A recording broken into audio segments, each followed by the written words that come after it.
Hicieron reír a todo un país, pero la risa puede ser máscara y la fama, trampa. Detrás de los sketches y los aplausos, 10 comediantes mexicanos cargaron dolor en silencio. Evelio, Miguel, Manuel, Chespirito, Resortes, Capulina, Viruta, Lalo y Lechuga. Lo más duro no fue hacer reír, fue sobrevivir después. Durante un breve periodo, Evelio Arias Ramos estuvo en todas partes. Sus apariciones en Otro Rollo duraban apenas segundos, pero esos segundos bastaban para dominar la pantalla.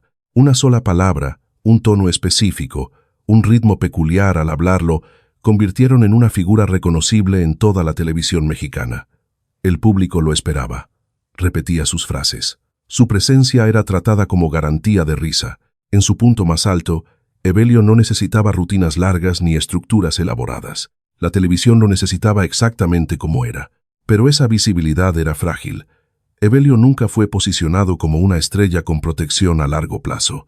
Era un momento, una reacción, una herramienta diseñada para detonar carcajadas, no una figura que la industria planeara sostener. A medida que las tendencias cambiaron y la novedad reemplazó a la familiaridad, sus apariciones se volvieron irregulares, luego escasas, finalmente inexistentes. Las llamadas se ralentizaron, las invitaciones dejaron de llegar, no hubo despedida, no hubo explicación, solo silencio. Detrás de cámaras, la vida de Evelio comenzó a desmoronarse. Los problemas de salud empeoraron, la inestabilidad financiera siguió. Sin trabajo constante, la atención médica se volvió más difícil de costear. La industria que antes amplificaba su voz no intervino cuando su cuerpo empezó a fallar. No hubo contratos que lo protegieran. No hubo red de seguridad. Cuando dejó de ser rentable, dejó de ser visible. No fue una tragedia personal, fue una tragedia estructural. En sus últimos meses, Evelio fue hospitalizado en la Ciudad de México. Se hizo un llamado público solicitando apoyo. La respuesta fue mínima. Pocos colegas acudieron. Pocos recordaron al hombre cuyas palabras alguna vez detonaron risas a nivel nacional. El 4 de noviembre de 2008, Evelio Arias Ramos murió a los 42 años por insuficiencia respiratoria causada por una infección pulmonar. No hubo cámaras esperando afuera del hospital. No hubo homenajes en horario estelar. No hubo aparición final. Evelio no desapareció porque perdió el talento. Desapareció porque la industria ya había avanzado. Su historia expone una verdad simple detrás de la fama en la comedia. Hacer reír puede abrir puertas, no las mantiene abiertas. Y cuando esas puertas se cierran, a menudo lo hacen en silencio. Miguel Galván no era un comediante de una sola nota. Era un intérprete construido a partir de la transformación. Su rostro, su cuerpo y su timing le permitían saltar entre personajes con tal rapidez que el público apenas notaba el cambio. Ya fuera interpretando figuras exageradas o deslizándose hacia el absurdo, Miguel no solo hacía comedia, la habitaba. A mediados de los años 90 y principios de los 2000, su presencia en programas como La Hora Pico, La Parodia y El Privilegio de Mandar lo convirtió en una fuente familiar y confiable de risas en los hogares mexicanos. Antes de la televisión, su camino no fue fácil ni directo. Miguel estudió arquitectura y se preparaba para un futuro completamente distinto. La comedia no era el plan, fue el desvío. Se formó seriamente como actor, aprendiendo disciplina y técnica, no atajos. Su gran oportunidad llegó de forma inesperada a través de un comercial de televisión dirigido por un joven Alejandro González Iñárritu. En cuestión de segundos, Miguel creó un personaje que lo acompañaría toda la vida. El público rió de inmediato. Los productores lo notaron. Las puertas se abrieron rápido. Pero el éxito televisivo tuvo un costo invisible para los espectadores. Miguel trabajó sin descanso. Jornadas largas, comedia física, presión constante por mantenerse ágil y adaptable. Mientras el público reía, su cuerpo comenzaba a deteriorarse. La diabetes, una enfermedad silenciosa y progresiva, empezó a controlar su salud. Ignoró los síntomas, minimizó el dolor. Como muchos intérpretes, eligió el trabajo sobre el descanso, convencido de que el impulso era más importante que las advertencias. A finales de los años 2000, su condición empeoró rápidamente. A principios de 2008, Miguel fue hospitalizado con complicaciones severas. Lo que siguió fueron 40 días de deterioro físico. 40 días de incertidumbre. Los fans esperaban noticias. Los colegas guardaron silencio. La industria, que antes dependía de su versatilidad, no supo cómo responder a un comediante que ya no podía actuar. Cuando la risa se detuvo, el apoyo se desvaneció con ella. El 14 de abril de 2008, Miguel Galván murió a los 50 años por un paro cardiorrespiratorio. El anuncio fue breve, clínico, frío. Para alguien que había llenado pantallas de energía y caos, el final fue inquietantemente silencioso. No hubo despedida prolongada. No hubo reflexión pública sobre la rapidez con la que su salud se derrumbó. Miguel Galván no se agotó creativamente. Su cuerpo estaba exhausto mucho antes que su talento. Su historia refleja un patrón recurrente en el entretenimiento. La comedia recompensa la resistencia, pero rara vez la protege. Y cuando un intérprete ya no puede entregar risas bajo demanda, el sistema avanza sin mirar atrás. Manuel Valdés nació dentro de un apellido que México ya asociaba con la risa. Como hermano de Germán Valdés, Tin Tan, las expectativas lo siguieron a todas partes. El público no preguntaba quién era Manuel.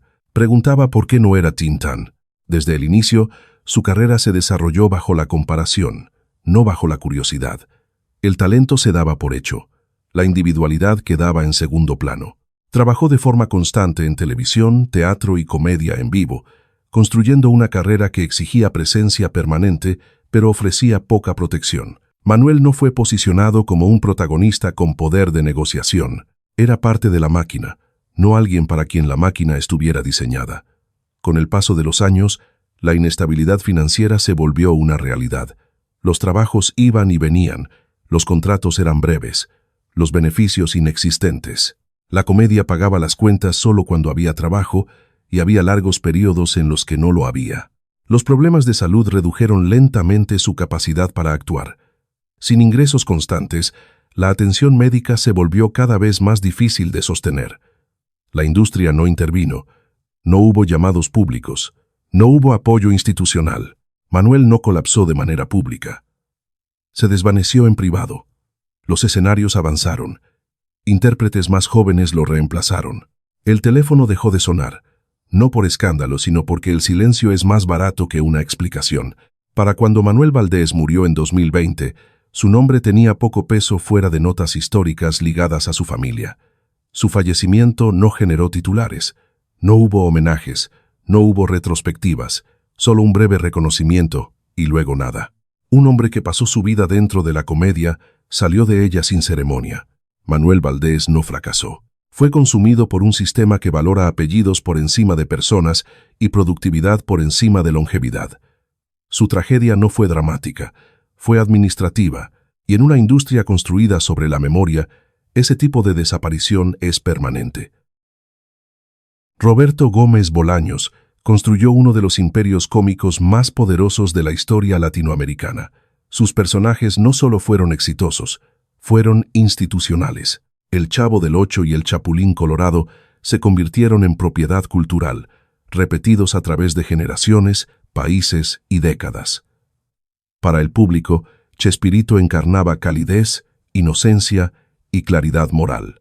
Era el arquitecto de una risa segura, familiar y atemporal. Detrás de esa imagen había un hombre cargando una presión que pocos comediantes sobreviven intactos. Bolaños escribía, producía, dirigía y actuaba a un ritmo implacable. El control no era opcional. Era necesario para mantener la máquina funcionando. Ese mismo control, sin embargo, generó fracturas. Los conflictos con colaboradores se intensificaron.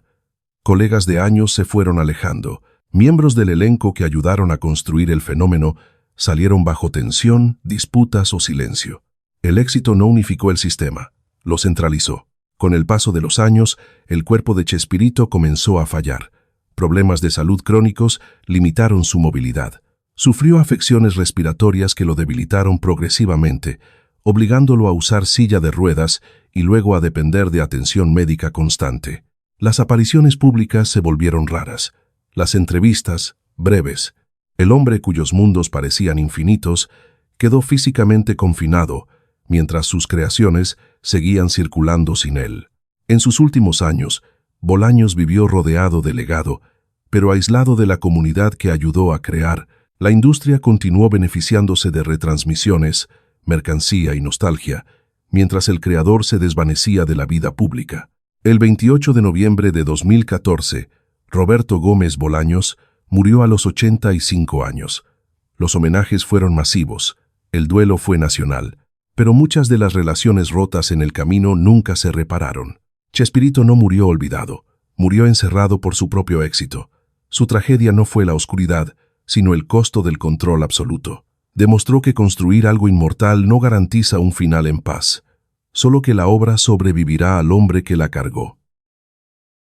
Durante años, Adalberto Martínez hizo reír a México, destruyendo su propio cuerpo en pantalla. Caídas, saltos, giros exagerados, impactos repentinos. Su apodo, Resortes, provenía de la violencia con la que su cuerpo se movía, como si pudiera rebotar para siempre. Película tras película, su comedia física sostenía escenas, a veces producciones enteras. El público reía, los productores seguían grabando. Nadie se preguntaba cuánto tiempo podía sobrevivir un cuerpo a ese ritmo. El daño se acumuló en silencio. Con la edad, el dolor se volvió constante. Las lesiones nunca sanaron del todo.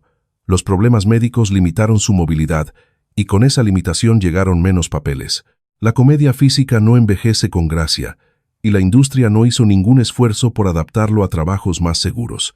Cuando su cuerpo dejó de entregar caos, el teléfono dejó de sonar, las ofertas desaparecieron, los ingresos colapsaron. En sus últimos años, Resortes ya no vivía la vida que la gente asociaba con una estrella de la época de oro. Enfrentó graves dificultades económicas y dependía de ayuda para sobrevivir. Los gastos médicos aumentaron, el trabajo era casi inexistente. El hombre que alguna vez energizó salas de cine enteras ahora luchaba fuera del reflector, con poco reconocimiento público y sin protección institucional. Cuando Adalberto Martínez murió el 4 de abril de 2003, a los 81 años, no hubo un ajuste de cuentas nacional. No hubo una conversación urgente sobre cómo terminó su vida, uno de los comediantes más explotados físicamente de su generación. Su muerte pasó en silencio, casi de forma administrativa, como si su aportación ya hubiera sido archivada y descartada. Resortes no fue abandonado porque fracasó, fue abandonado porque su cuerpo falló. Su historia expone la regla brutal de la comedia física. La industria te celebra mientras eres útil, y en el momento en que tu cuerpo se rompe, se aleja sin mirar atrás. Durante décadas, Gaspar Genaine fue comercializado como la inocencia misma. Capulina era el comediante que nunca cruzaba una línea, nunca asustaba a los padres, nunca incomodaba.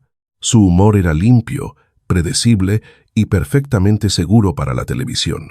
Llenó teatros, encabezó taquillas y se convirtió en una figura permanente de la cultura popular mexicana. Para el público, Capulina parecía protegido por su imagen, como si la bondad por sí sola pudiera blindar una carrera. Detrás de esa imagen había una vida construida bajo presión constante. Capulina trabajó sin pausa. Giras, rodajes, apariciones televisivas se sucedían con poco descanso. Mantener el rol del bueno no era opcional. Era una marca que debía preservarse a toda costa.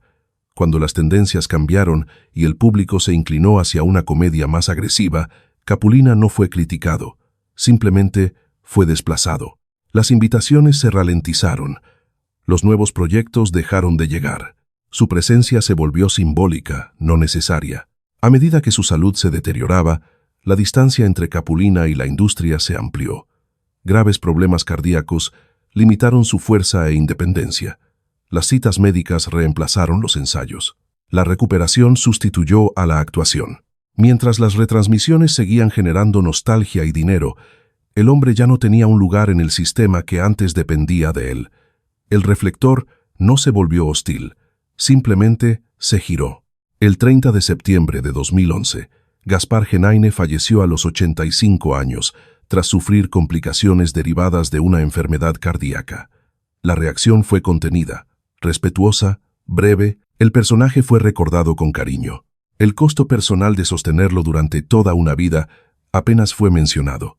La historia de Capulina no trata de escándalo ni de colapso. Trata de una eliminación silenciosa. Demostró que incluso la forma más segura de comedia no ofrece protección cuando la relevancia expira. La sonrisa se volvió inmortal. El hombre detrás de ella fue dejado atrás.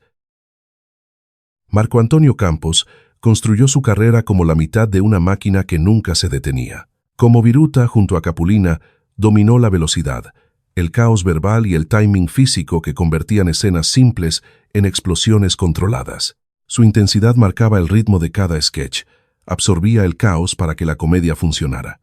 El público reía con ambos, pero el equilibrio nunca fue real. Capulina se convirtió en el rostro, Viruta en el motor. Ese desequilibrio fue constante, aunque pocas veces señalado. Carteles, entrevistas y promociones destacaban siempre un nombre más que el otro. Los contratos reflejaban la misma jerarquía. Viruta era indispensable sobre el escenario, pero fácilmente reemplazable en el papel. Mientras el dúo existió, el sistema funcionó. Cuando la sociedad se rompió, la protección desapareció de un día para otro. Tras la separación, Viruta enfrentó una realidad para la que nunca estuvo preparado. Los productores ya no sabían dónde colocarlo. Las oportunidades en solitario fueron escasas y, en muchos casos, humillantes en comparación con lo que había tenido. El trabajo se redujo de forma abrupta. Los ingresos siguieron el mismo camino. La risa que antes pagaba sus cuentas quedó atrapada en retransmisiones y archivos que no lo incluían en las ganancias. La fama se congeló en el pasado. La supervivencia se volvió un problema inmediato. El deterioro profesional pronto se volvió personal. La presión financiera aumentó. La salud comenzó a fallar. El estrés, la inestabilidad y la falta de trabajo constante cobraron factura.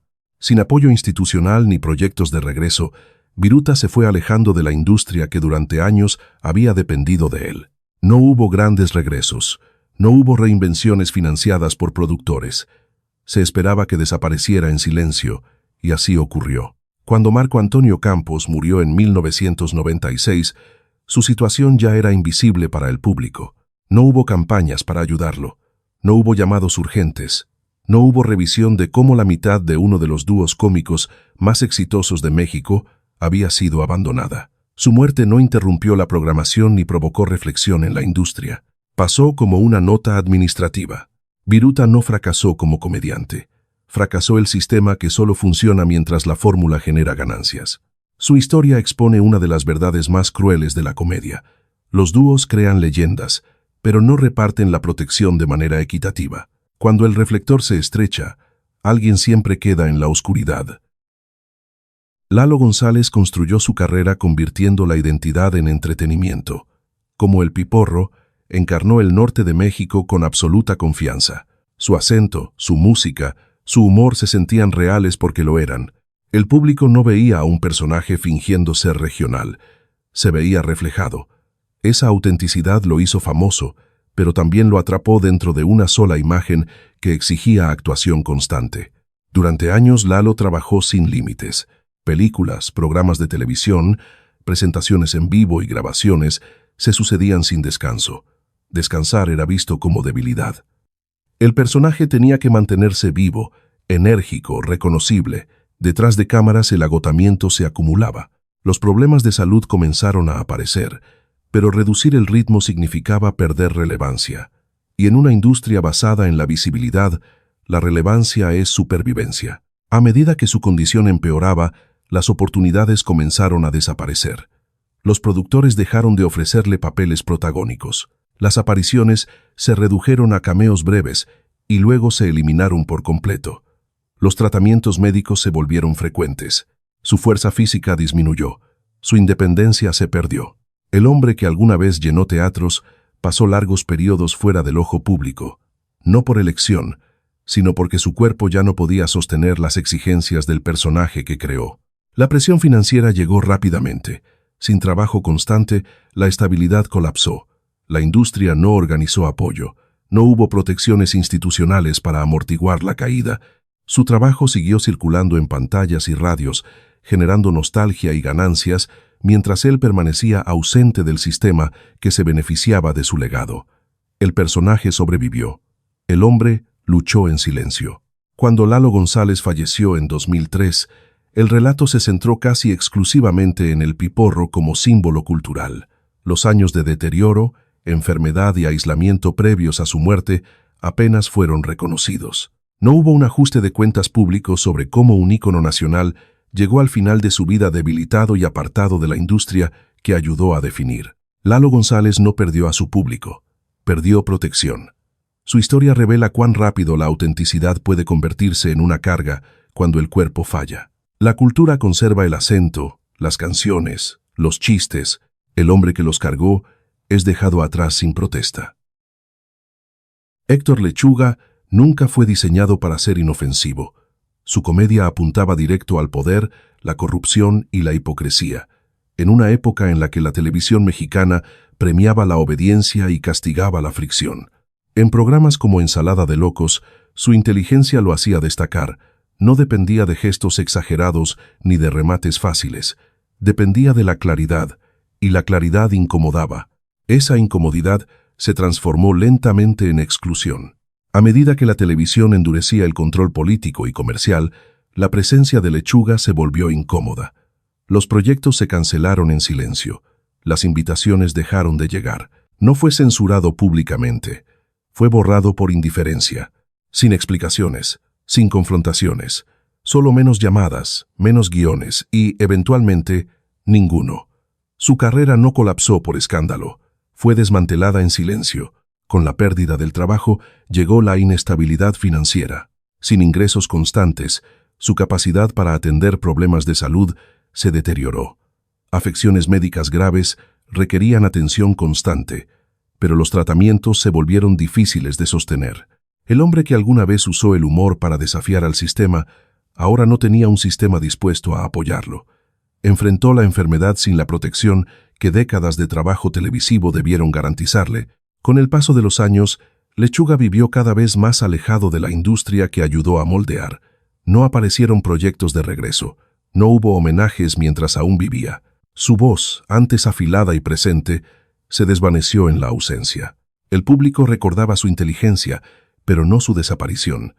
El silencio a su alrededor se volvió absoluto. Héctor Lechuga murió en 2017 después de años marcados por enfermedad, presión financiera y aislamiento profesional. La reacción fue educada y breve. Su muerte cerró un capítulo sin reabrir las preguntas que su vida planteaba. No hubo reflexión. No hubo revisión de cómo una voz crítica fue lentamente expulsada y dejada a decaer en soledad. La tragedia de Lechuga no fue el fracaso, fue un castigo sin acusación. Demostró que en la comedia, desafiar al poder tiene un costo a largo plazo. Cuando la risa se vuelve demasiado honesta, el sistema no discute. Espera a que desaparezcas. Ramón Valdés le dio a la televisión mexicana uno de sus personajes más humanos. Como Don Ramón, encarnó la pobreza sin burla, el fracaso sin amargura y la dignidad sin discursos. No gritaba, no exageraba, simplemente existía, y esa existencia contenía más verdad que cualquier remate. El público reía, pero también se reconocía. Don Ramón no era un chiste, era supervivencia. Pocos entendían cuán cerca estaba ese personaje de la vida real de Ramón. Detrás de cámaras, nunca tuvo seguridad financiera. A diferencia de otros miembros del elenco, Ramón no acumuló riqueza ni contratos a largo plazo. Conflictos por salario y respeto creativo lo alejaron de El Chavo del Ocho. Salir del programa no fue una decisión artística valiente. Fue una necesidad con consecuencias que no pudo controlar. Fuera de la serie, la realidad golpeó con fuerza.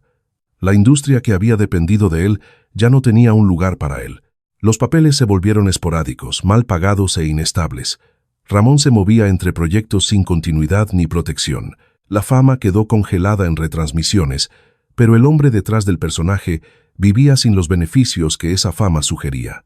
No había colchón financiero, no había apoyo institucional, solo reputación sin seguridad. Luego llegó la enfermedad. El cáncer de estómago avanzó de forma agresiva, drenando su fuerza e independencia. El tratamiento médico se volvió urgente mientras los ingresos seguían siendo inciertos. Ramón enfrentó el dolor sin los recursos que décadas de trabajo debieron garantizarle. No estaba rodeado de productores ni de cadenas. Estaba rodeado de habitaciones de hospital, medicación y silencio. La risa que lo acompañó toda su vida no pudo seguirlo hasta ahí. A medida que su condición empeoraba, Ramón se retiró aún más de la vida pública. No hubo homenajes a gran escala mientras vivía. No hubo campañas de apoyo. La industria continuó transmitiendo episodios que generaban dinero y nostalgia, mientras el hombre que sostuvo esas historias luchaba por su vida en silencio, lejos del reflector. Ramón Valdés falleció en 1988 a los 64 años. El duelo se centró en Don Ramón. Los chistes, las escenas, los recuerdos. Muy poco se dijo sobre cuán expuesto había estado Ramón Valdés cuando todo colapsó. El personaje se volvió inmortal. El hombre ya se había ido. Su tragedia no fue interpretar a un personaje pobre. Fue que cuando se volvió vulnerable en la vida real, el sistema lo trató exactamente igual. Ramón Valdés demostró que la comedia puede darte amor, pero no te da protección. Y a veces, ni siquiera te da dignidad al final. 10 hombres. 10 carreras construidas sobre la risa, el timing y el afecto del público. Desde la comedia física que destruyó cuerpos, hasta la sátira que destruyó carreras, pasando por personajes tan queridos que borraron a las personas detrás de ellos. Cada historia termina de forma distinta, pero el patrón es el mismo. La industria celebra la producción, no la resistencia. La visibilidad, no la vulnerabilidad. Estos comediantes no fueron destruidos por escándalos, fueron desgastados por sistemas que nunca planearon el envejecimiento, la enfermedad o la irrelevancia. Cuando la risa dejó de generar valor, la protección desapareció. Los contratos terminaron, los teléfonos enmudecieron, la salud falló, y el público, aún riendo con retransmisiones, rara vez notó la ausencia hasta que fue permanente. La comedia promete alegría, pero rara vez promete cuidado. Recuerda personajes, no consecuencias. Archiva voces mientras abandona cuerpos. Y cuando finalmente cae el telón, lo que queda no son aplausos, sino preguntas sin respuesta sobre quién se beneficia cuando la risa se trata como un recurso y no como un acto humano. Estas historias incomodan porque no son excepciones, son advertencias. La fama no garantiza seguridad. El amor del público no se traduce en apoyo. Y detrás de algunos de los momentos más alegres de la historia del entretenimiento, hay finales que nadie quiso mirar. Si alguna de estas historias se quedó contigo, deja un 1 en los comentarios. Si ninguna lo hizo, deja un 0.